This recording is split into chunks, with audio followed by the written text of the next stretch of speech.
todo lado. Okay? Para quê? Para, em vez de utilizarem a conta de root, passarem a utilizar esse utilizador. Eu não tenho dúvidas, vocês têm que ter privilégios, vocês que acabaram de criar a conta e têm privilégios de administração sobre essa mesma conta. A questão é que não utilizam o user root, utilizam o user que vocês criaram, o user custom, e protegem dessa forma a conta de root. Isto deve ser sempre um dos primeiros passos a ser dado quando vocês criam uma nova, portanto, um novo user, e a ideia é assim deixar de ter necessidade então de utilizarem a root. Portanto, vamos ver isto basicamente. Vocês podem criar um user, vou adicionar aqui um user. Vão ter aqui então o username, por exemplo, lá user, ok? E vão definir então o tipo de acesso que este utilizador deve ter. Nós aqui separamos mesmo a forma como vocês vão interagir com as APIs da AWS mediante então o tipo de acesso. O acesso pode ser programático, e o acesso programático é feito ou através do CLI ou através dos SDKs. Por exemplo, se vocês tiverem uma aplicação, podem mesmo criar uma conta, um user para essa aplicação, para a aplicação se autenticar e utilizar os SDKs. Okay? Se precisarem de acesso via linha de comandos, vocês vão ter o acesso programático também. Okay? Ou então, o acesso à consola. E reparem que podem escolher o outro ou ambos. Ou o outro ou ambos. Okay? Isto dependendo sempre do tipo de acesso. Por exemplo, se eu for um utilizador que nunca vou utilizar a consola de gestão, mas vou essencialmente usar scripts, usar a CLI, etc., eu não preciso do acesso à consola. E, portanto, se eu não preciso do acesso à consola, eu não deverei ter o acesso à consola. E aqui utilizamos os mesmos critérios de segurança que utilizamos noutros cenários, que é o least privilege, não é? O princípio do least privilege. Se precisar do acesso à consola, mas não seja necessário via CLI, via SDKs, etc., eu posso desabilitar o acesso programático também. Okay? No caso do acesso à consola, a autenticação vai ser sempre feita, as credenciais vão ser feitas através de username e password. Okay? E posso dizer para autogerar a password, o utilizador depois faça um reset, okay? E basicamente é isto. No caso do acesso programático, vai ser gerada uma Access Key ID e uma Secret Access Key. E estas são as tais Access Keys que a conta de root quer imediatamente apagar, porque a conta de root não deve, mais uma vez, não deve ter acesso programático. De qualquer forma, são dois tipos de credenciais diferentes. E este é que é o ponto que eu gostava de salientar. Depois de criar o utilizador, eu vou dar permissões. As permissões eu posso, por exemplo, e este deverá ser a forma recomendada para a esmagadora maioria dos vossos users, que é associam o user a um grupo e dão os privilégios ao grupo. E, portanto, controlam os privilégios do utilizador com a sua membership ao grupo. Portanto, se ele pertencer ao grupo, tem esses privilégios. Se ele não pertencer ao grupo, não deverá ter esses privilégios. Portanto, aqui a Group Membership é a forma ideal de vocês controlarem a parte de permissões. Okay? Também podem ter permissões diretamente copiadas num utilizador já existente, ou seja, existe um utilizador cujos privilégios serão semelhantes àquele que eu estou a criar, eu posso simplesmente copiar as permissões de um para o outro, ou fazer o attach de uma policy diretamente ao utilizador. Tipicamente, os privilégios de IAM são definidos através de políticas, e essas políticas é que definem os níveis de permissão. Okay? As políticas podem ser aplicadas então a grupos ou a utilizadores diretamente, preferencialmente a grupos. Okay? Eu já vou falar um bocadinho sobre as políticas. Okay? Antes disso, quero-vos chamar a atenção para uma questão, que é o seguinte: os privilégios são sempre avaliados com base num allow explícito. Okay? Ou seja, se eu não tiver um allow explícito para desenvolver uma determinada ação, eu não tenho privilégios para executar essa mesma ação. E isto quer dizer o quê? Quer dizer que não existem privilégios default. Portanto, eu não definir permissões a um utilizador, que é o que eu vou fazer.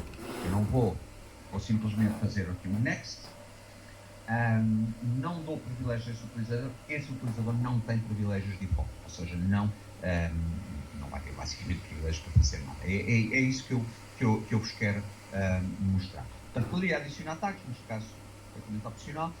Ele vai-me avisar que o utilizador não tem permissões, sem dúvida nenhuma, foi isso que nós fizemos, e vamos criar um utilizador. Bom, questões importantes aqui.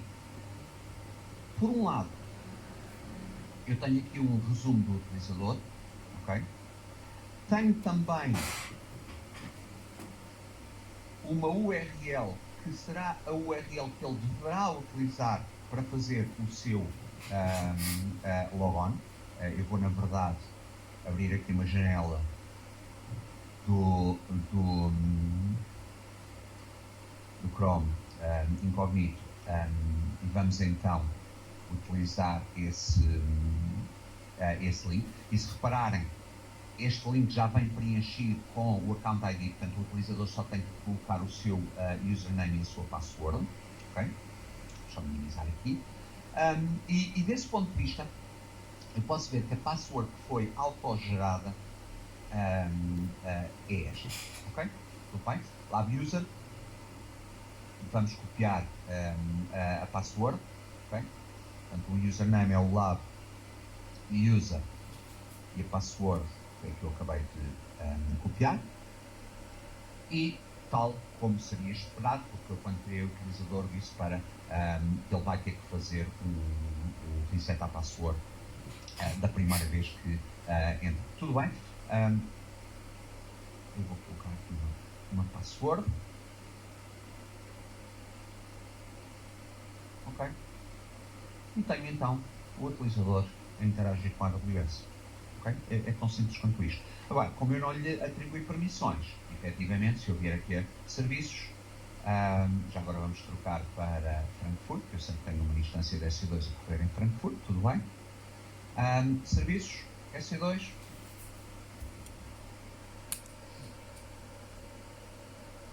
E, no caso das instâncias, eu vejo então que não tenho autorização. Eu basicamente não tenho permissões para absolutamente nada. Eu consigo entrar na consola, mas não consigo sequer ver o que quer que seja. Ok? Portanto, este é um ponto associado aos utilizadores. E esta é uma das primeiras questões que eu queria falar convosco. A outra questão tem a ver com as Access Keys. Portanto, tenho aqui uma Access Key ID e a Secret Access Key. E, portanto, este conjunto de credenciais, Access Key ID e a Secret Access Key, é utilizada para o acesso programático. É claro que vocês podem colocar isto tudo e enviar um e-mail com todas estas instruções para o utilizador. Já agora, este e-mail, quando clicam aqui, ele vai simplesmente chamar o vosso cliente de e-mail e vai compor um e-mail padrão. Vocês depois têm que pegar nestas informações e copiar. Tenham só atenção a uma coisa. Esta é a única vez que eu vou ver a Secret Access Key. Se eu fechar esta janela sem copiar esta Secret Access Key, eu nunca mais vou ter acesso a ela. É verdade que posso gerar uma nova, posso desabilitar a antiga, posso depois gerir isso na conta do utilizador, mas eu nunca mais vou voltar a ver a Secret Access Key. Secret Access Key é utilizada para autenticar-me quando quer utilizar acesso programático, ou seja, via SDKs a nível aplicacional, ou então utilizando a linha de comandos. Portanto, eu, se quiser utilizar aqui a linha de comandos, eu tenho, depois de instalar a CLI, eu tenho uma instrução que é o AWS Config, que me permite guardar desculpem.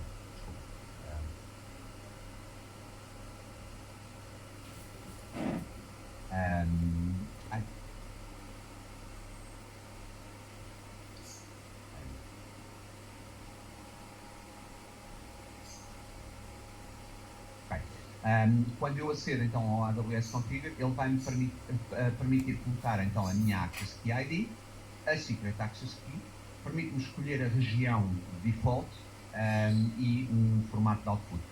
Desta forma, eu guardei no meu perfil a minha autenticação e já não preciso de me autenticar cada vez que que eu queira executar comandos. Por exemplo, se eu utilizar então os comandos do S3, ok? Eu posso listar então os buckets do S3, portanto isto é uma interação que eu estou a fazer com a API do S3 e temos, por exemplo, a AWS Virtual Desktop 2020, que foi o bucket que nós criámos ontem. Portanto, este é um exemplo então da utilização via linha de comandos. Para isso, eu preciso sempre da Extra Access Key ID e Secret Access Key. Portanto, username e password é para acesso à consola, Access Key ID e Secret Access Key é para acesso à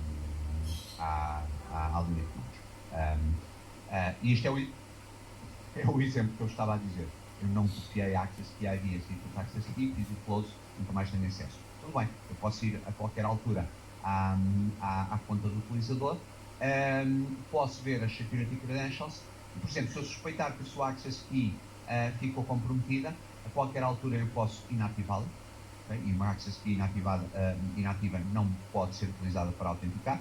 Posso criar uma nova, e ao criar uma nova, ele vai mostrar uma nova combinação, Access Key ID, Single Access Key. Mais uma vez, copiem esta informação ou façam um download do CSV com esta informação antes de fazer o close, okay? E tenho uma nova chave que está ativa, uma chave antiga que está inativa, que foi comprometida, tudo bem, vamos apagá-la, ok, uma vez que eu não quero ativar. O active e inactive é temporário, posso desativar e depois voltar a ativar, ok? O delete já não, o delete apagou e adeus. E essencialmente na gestão de utilizadores era isto que eu vos queria mostrar. Obviamente também temos grupos, ok? E os grupos permitem-nos então criar, por exemplo, um novo grupo, ok? O grupo não é nada, nem mais nem menos do que um placeholder com um nome onde depois posso fazer o attach de uma política de permissões, ok? Relativamente às permissões, que era isto que eu vos queria também mostrar, as permissões são definidas então pelas policies, ok? E vocês, se repararem, têm aqui já toda uma série de políticas já criadas com uma série de permissões para as ações mais genéricas sobre os serviços e mais comuns sobre os serviços existentes. Vamos falar de 700 e qualquer coisa políticas. Cada política que tem este ícone amarelo significa que é uma managed policy, isto significa que é uma política built-in, é a AWS que a cria e vocês não têm possibilidade sequer de editar. Podem utilizá-la, okay? Mas não a podem editar, não a podem remover. Vocês podem fazer é criar a vossa própria política. Uma política de permissões é, na verdade, não é mais nem menos do que um statement de JSON, okay? Vocês podem criar. E já agora podemos ver, por exemplo, a política de acesso do administrador, portanto, esta é a política que me dá full control sobre tudo, é definida desta forma. É através de um statement JSON, que não é mais nem menos que binómio chave-valor, em que o efeito é allow que ações, todas as ações, em que recursos? Em todos os recursos. Portanto, esta política dá-me full control. Okay? E já agora, se eu associar esta política a um grupo e associar depois o utilizador ao grupo, ou associar a política diretamente ao user, por exemplo, no meu lab user, eu posso definir as permissões, vou adicionar uma permissão, e a permissão pode ser uma política, e vamos dizer, por exemplo, a política da Administrator Access. Next. E add permissions. Okay? E o que é que significa? Neste momento, o meu lab user passou a ter privilégios de administrador. Vamos ver isso. Portanto, eu não estava autorizado, vamos fazer aqui um refresh. E neste momento o Lab User já permite ver as instâncias de S2 e já pode fazer aquilo que quiser. Portanto, o efeito da política acontece de forma imediata. Se eu quiser, eu posso criar as minhas próprias políticas com privilégios bastante mais finos em termos de granularidade, criando então uma policy. Eu posso escrever o JSON diretamente, se vocês quiserem fazer, o podem fazer, quem sou eu para vos impedir. No entanto, há uma forma mais interessante, que é utilizando o Visual Editor, onde vocês podem escolher os serviços aos quais vocês querem dar permissões. Por exemplo, vamos imaginar serviço S3. Eu quero dar permissões sobre o S3, sobre o Simple Storage Service. E agora posso definir então que ações é que vão ser permitidas no S3. Agora reparem, a definição de políticas e de permissões é feita por cada ação possível e imaginária possa ser implementada sobre este serviço. Ok? Porquê?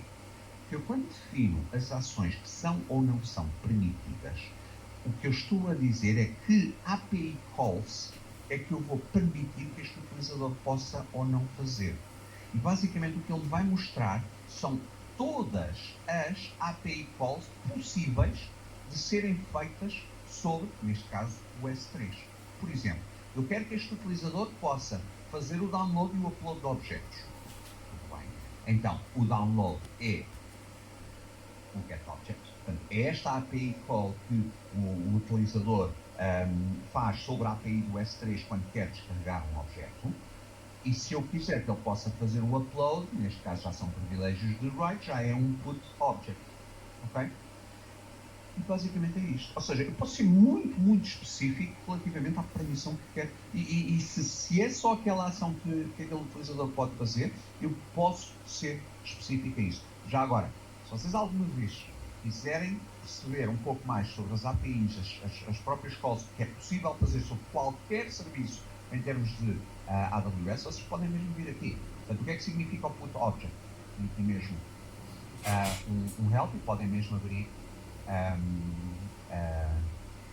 mais informação e, portanto, sobre esta API call, vocês têm então aqui na referência das APIs questões sobre a utilização, a sintaxe, etc. Portanto, toda a informação que vocês necessitam sobre as APIs da AWS pode ser acedida diretamente a partir daqui, ok? Fazer isso. E, portanto, desta forma vocês conseguem restringir as ações que são ou não passíveis de serem executadas sobre os recursos da AWS. Já agora, vocês podem também especificar sobre o recurso, ou seja, filtrar sobre que recurso é que estas ações podem ser feitas. Ok, eu posso fazer o put object e o get object, mas apenas em recursos específicos, ou seja, apenas num determinado bucket e apenas num determinado tipo de objetos. Por exemplo, objetos do tipo *.jpg, por exemplo, no bucket AWS Technical Talk 2020, por exemplo. E vocês podem ser muito específicos, ou então simplesmente dizer que este privilégio é para ser feito sobre todos os recursos. Podem ainda também definir condições, ok? Coisas como pode fazer isso, mas tem que vir de um determinado IP, ou então tem que estar, por exemplo, numa determinada hora, só pode fazer das 8 da manhã às 8 da noite. Portanto, aqui, no fundo, a necessidade depois aguça o engenho. Vocês podem definir privilégios, mas sob determinadas condições, e podem ter essas mesmas condições. Okay? Quando estão satisfeitos com a política, podem ver aqui no JSON, e ele diz-vos exatamente, neste caso, o effect é allow, quais são as ações S3 put object, S3 get object sobre recurso, sobre todos. Okay? E isto define-vos então a autorização. Okay? Isto faz sentido para vocês? Então, só para definirmos aqui um ponto de situação. Portanto, a autenticação define quem é que vocês são, e, portanto, garante que quem vocês são é efetivamente quem vocês dizem ser.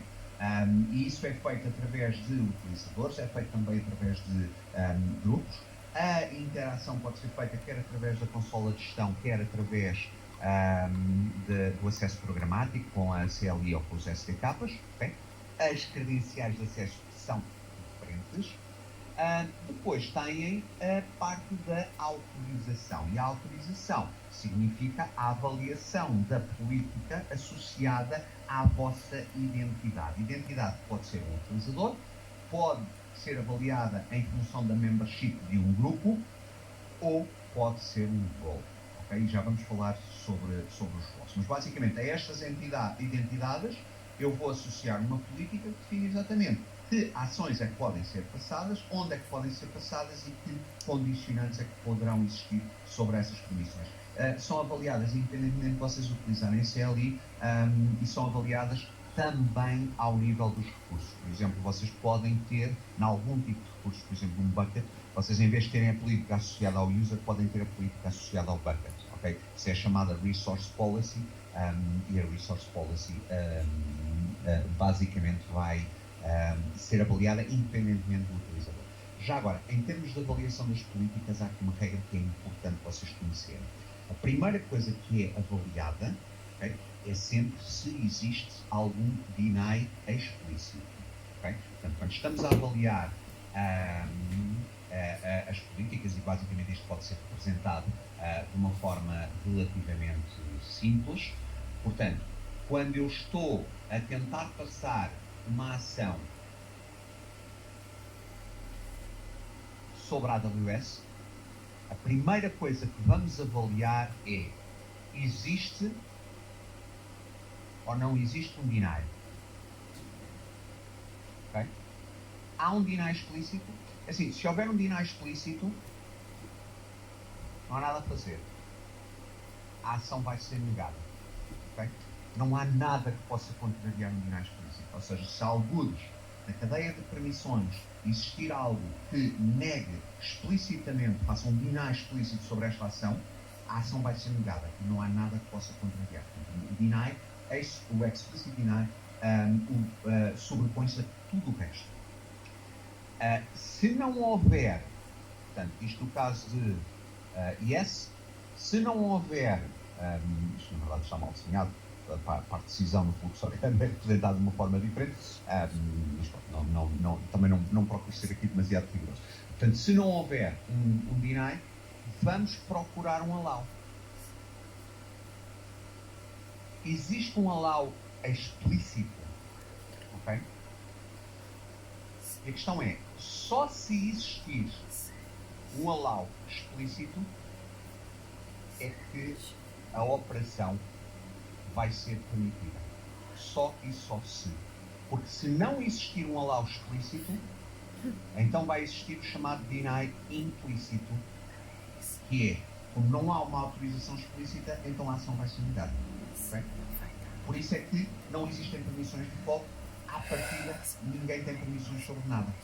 Porque não existe nada que tenha dado essas permissões. Portanto, não existem allows explícitos. Portanto, só depois do utilizador ter uma ação a ser permitida de forma explícita é que eu vou permitir então esse acesso. Ok? Portanto, a avaliação é sempre feita desta forma. Primeiro, existe um deny? Se existe um deny, ok, a ação é bloqueada, não há nada a fazer.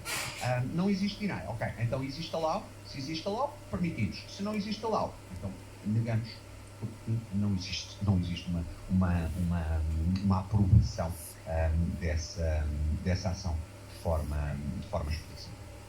Ok? Muito bem. Relativamente à avaliação de permissões, é essencialmente isto. Falámos de utilizadores, falámos de grupos, falta-nos falar de uma outra identidade, okay, que neste caso é um role. Okay? E bom, o role é um bocadinho diferente do user, okay? Até porque o role não me permite a autenticação per se, ou seja, eu não posso associar uma password e um username ao role, não posso associar uma access key ao role. Okay? O role é algo que vai ser utilizado para definir permissões e depois outras identidades podem assumir esse role para assumirem as permissões associadas ao role. Okay? Portanto, o role é utilizado exclusivamente na parte da autorização. Quando eu crio um role, eu defino o propósito desse role. Okay? E aqui acho que dá para percebermos um bocadinho melhor como é que os roles são utilizados. Então, os roles podem ser utilizados para o acesso cross-account. Por exemplo, eu posso definir um role para que utilizadores de outras contas da AWS possam aceder a recursos, por exemplo, na minha conta. Vamos imaginar o seguinte, eu tenho por exemplo aqui só para visualmente ser mais perceptível, Vamos imaginar que eu tenho aqui a minha AWS account. Portanto, esta é a chamada AWS account A. E tenho aqui uma outra conta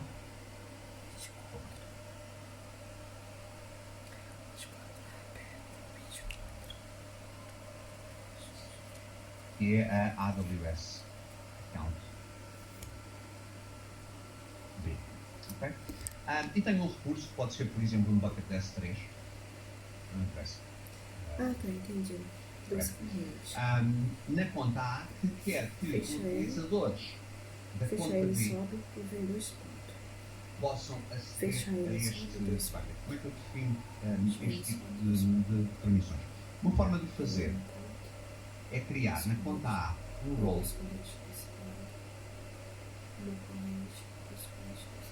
definir uma policy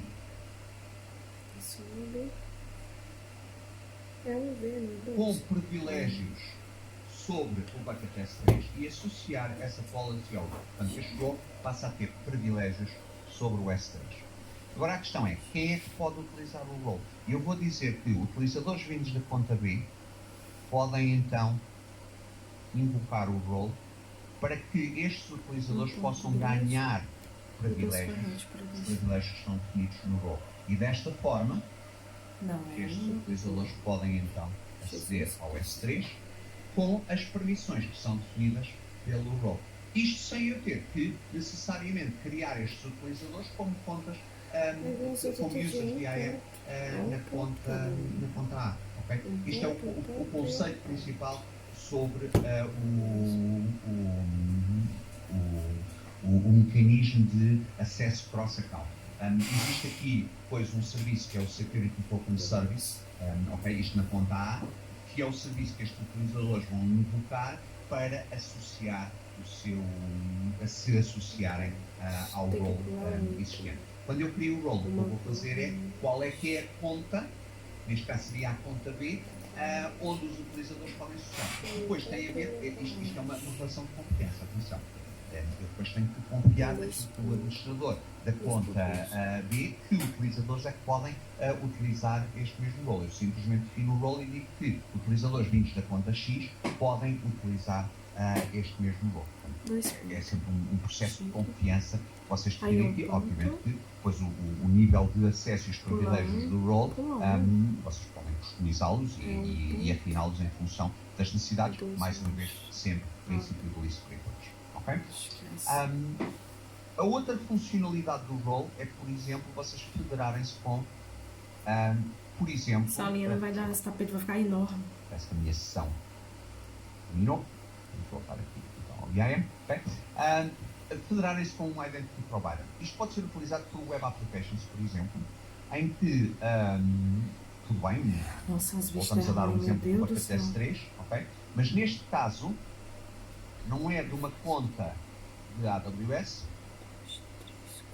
será alguns de utilizadores vindos alguns da internet, okay?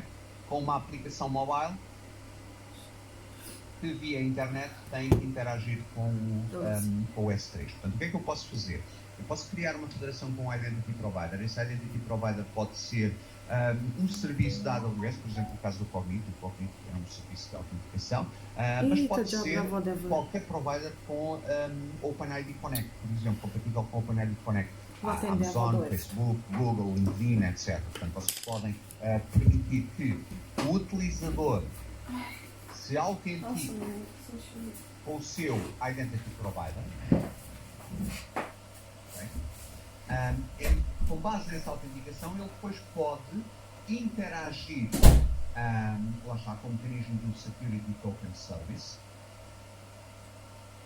E ao interagir com o Security Token Service, ele poder assumir o role. Existe mesmo uma função que é o Assume Role, ou Assume Role with Web Identity, que eu passo ao Security Token Service. Para isso eu tenho que ter um broker definido na minha aplicação, e esse broker é desenvolvido por vós, mas que permite então que o utilizador que vem desta aplicação possa herdar os privilégios que estão definidos no role. Mais uma vez, o role não é definido para a autenticação é feita no Identity Provider correspondente, mas o role pode assumir os privilégios definidos por esse mecanismo.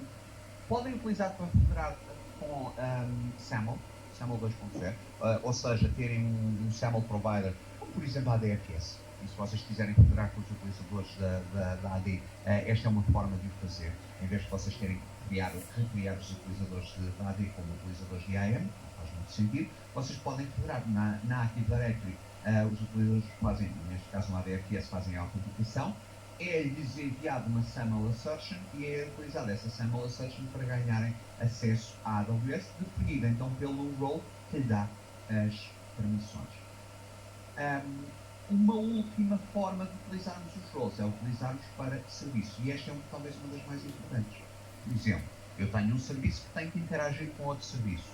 Ora, dois serviços lá por serem da AWS, eles não têm necessariamente permissões. Eu, por exemplo, não posso deixar que uma função de Lambda possa simplesmente escrever numa tabela de DynamoDB só porque são ambos serviços que pertencem à minha conta. Não. A função de Lambda, o serviço de Lambda, tem que ter privilégios de escrita sobre a tabela de DynamoDB ou qualquer outra base de dados que eu possa utilizar. E o role pode ser utilizado para isso também, para fornecer privilégios para que serviços possam interagir com outros serviços. E normalmente é aqui que é mais utilizado, inclusive, os roles. Ok? Portanto, este é então alguns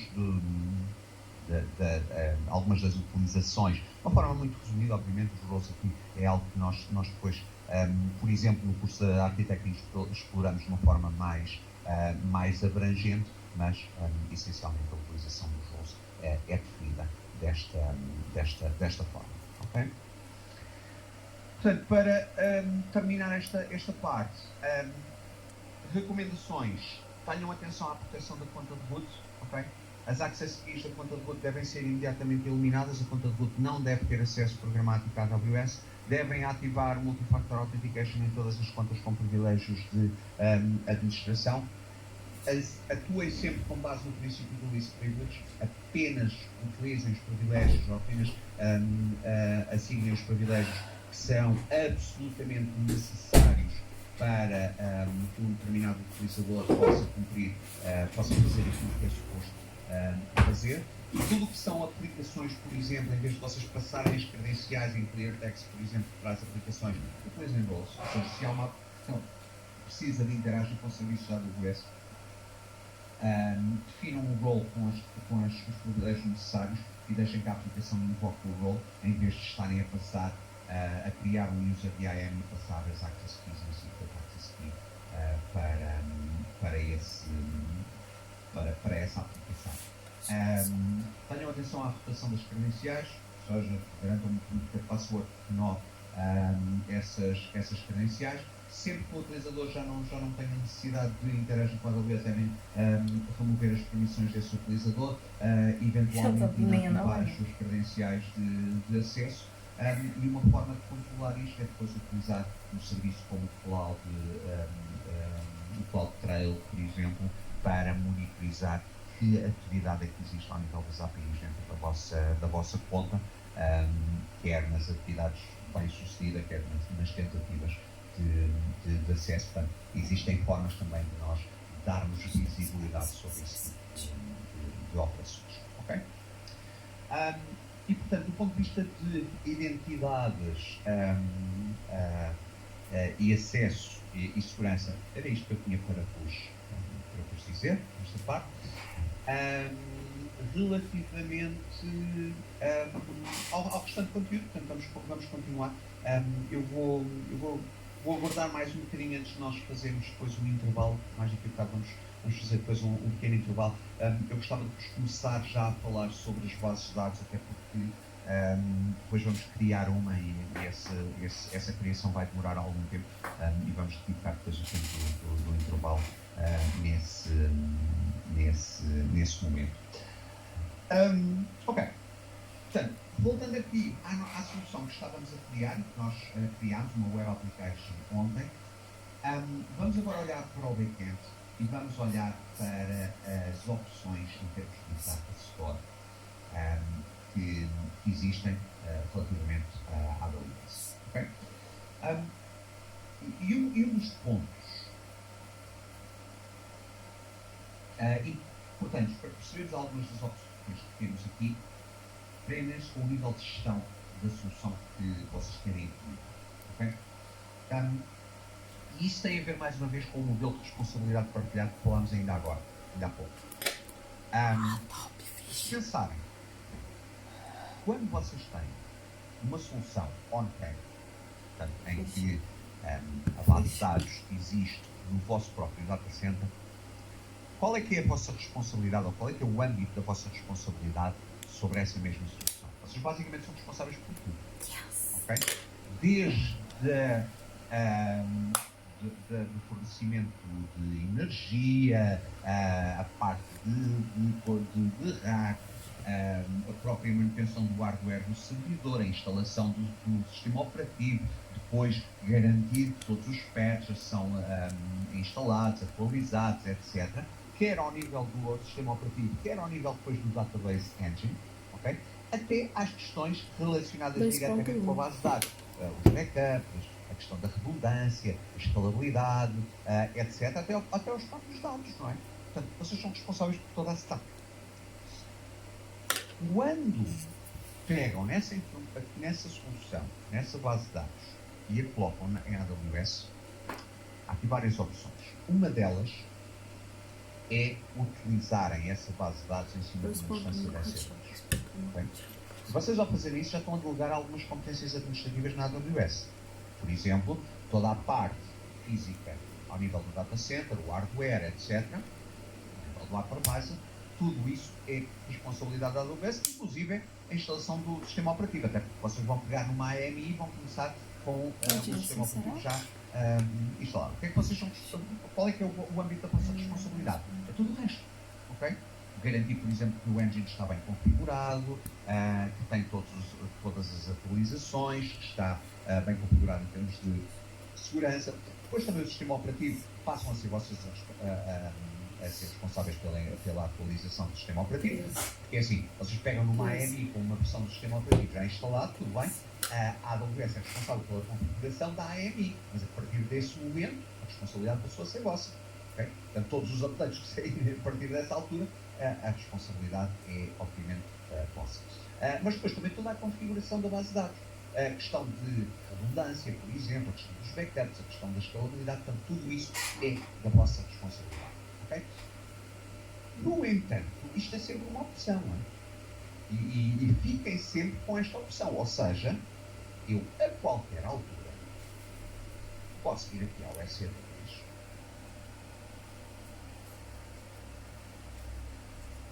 e criar uma instância de base de dados. Okay?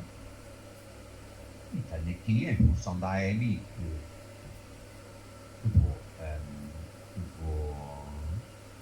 que vou escolher, não é? Eu tenho a possibilidade, por exemplo, o Windows Server 2019 com o SQL 2017 já instalado. Okay? E tudo bem, esta é uma AMI já disponibilizada, já com a instalação do SQL. Podia também optar por um Windows Server 2019 base e depois instalar o SQL em cima. Tenham atenção depois aos mecanismos de licenciamento e às especificidades do licenciamento. Portanto, aqui poderá depois haver algumas restrições que teremos que ter alguns cuidados para estar compliant com as regras, tudo bem, mas de qualquer forma nada me impede de fazer. Okay? E quem diz um SQL Server diz, sei lá, Marketplace, qualquer coisa como um MySQL, por exemplo. Okay? E o que não faltam, quer dizer, 629 AMIs só no Marketplace, mais 240 na comunidade, o que não faltam são AMIs como SQL. Isto é válido para soluções relacionais ou não relacionais. Ontem tínhamos falado de MongoDB, por exemplo. Vocês têm muitas opções de NoSQL, onde podem montar o cluster baseado nisto mesmo. Diz MongoDB, diz, por exemplo, framework da Hadoop, por exemplo. Vocês também têm uma série de AMIs onde lá está, montam toda esta. Se quiserem utilizar a Hadoop, nós também temos uma solução managed, que é o Elastic Map Reduce. Okay? Isto, no fundo, é o Hadoop gerido pela AWS. Mas se quiserem qualquer outra solução, é sempre possível. Portanto, esta opção é sempre possível, é sempre viável, e tem aqui basicamente tudo e mais alguma coisa em termos de opções. É essencialmente por aí que percebes. Ou seja, o que eu quero deixar claro é: esta solução é sempre possível, okay? Esta solução, no entanto, envolve que o vosso nível de responsabilidade aconteça aqui, nestas camadas. Okay? Podem reduzir esse nível de responsabilidade? Sim. Okay? E reduzir esse nível de responsabilidade é optando então por uma solução managed.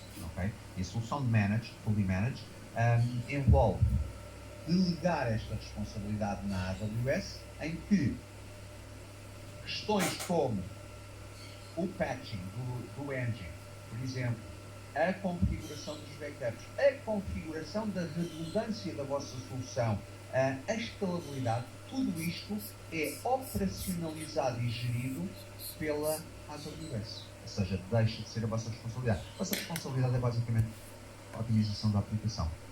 Ou seja, essencialmente é focarem-se no que realmente importa, e delegarem as tarefas que têm que acontecer. Reparem,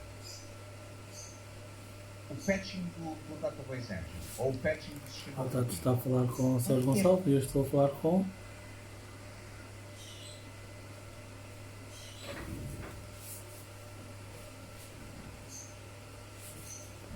O nome é Simar, é isso? Poxa. E o número de contribuinte? 27 92 10 014. E a operação Iberdrola, é isso? E não tem nada instalado, é isso? E é para instalar todas as aplicações, é isso?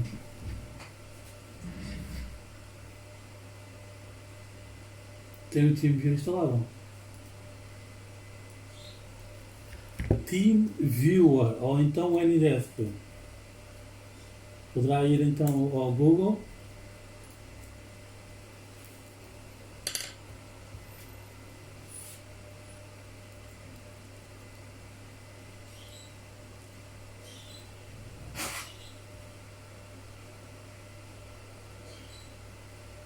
Esta linha funciona até às 23 horas.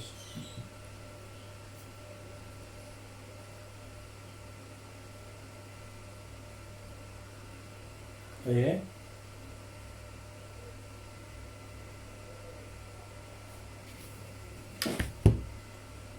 Faça uma pesquisa no Google e no Google escreva, por exemplo, TeamViewer. Viewer, T-E-A-M,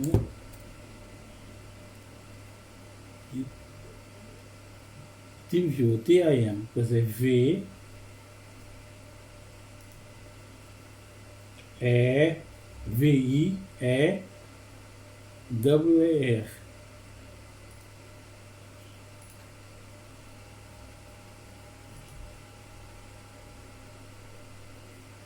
Sim, para abrir, por favor.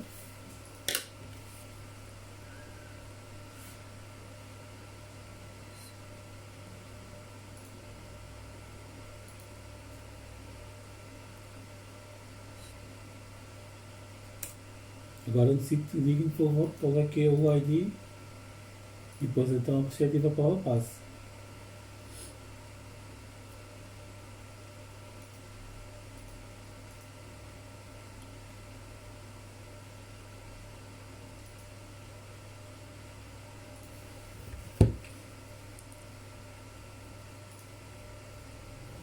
Já abriu o TeamViewer, correto?